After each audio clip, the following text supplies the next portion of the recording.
حضرت موسیٰ علیہ السلام کے زمانے میں ایک مرتبہ قحط پڑا۔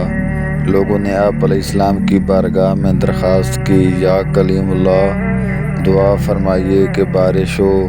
آپ علیہ السلام نے ارشاد فرمایا، میرے ساتھ پہاڑ پر چلو۔ سب لوگ ساتھ چل پڑے تو آپ علیہ السلام نے اعلان فرمایا، میرے ساتھ کوئی ایسا شخص نہیں آئے جس نے کوئی گناہ کیا ہو۔ یہ سن کر سارے لوگ واپس چلے گئے، صرف ایک آنکھ والا آدمی ساتھ چلتا رہا۔ حضرت موسیٰ علیہ السلام نے اس سے فرمایا، کیا تم میری بات نہیں سنی؟ عرض کی، سنی ہے۔ پوچھا، کیا تم بالکل بے گناہ ہو؟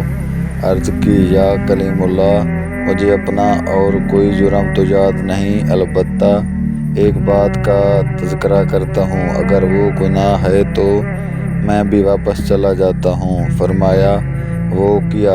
عرض کی، ایک دن میں نے گزرگاہ پر کسی کی قیامگاہ میں ایک آنکھ سے جھانکا تو کوئی کھڑا تھا۔ کسی کے گھر میں تیز طرح جھانکنے کا مجھے بہت صدمہ ہوا۔ میں خوف خدا سے لرز اٹھا، مجھ پر ندامت غالب آئی اور جس آنکھ سے جھانکا تھا اس کو نکال کر پھینک دیا۔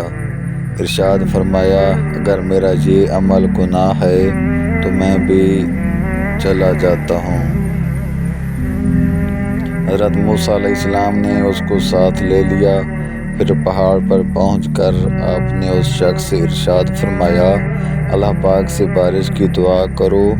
اس نے یوں دعا کی، یا قدوس، یا قدوس، تیرا خزانہ کبھی ختم نہیں ہوتا اور بخل تیری صفت نہیں، اپنے فضل و کرم سے ہم پر پانی برسا دے۔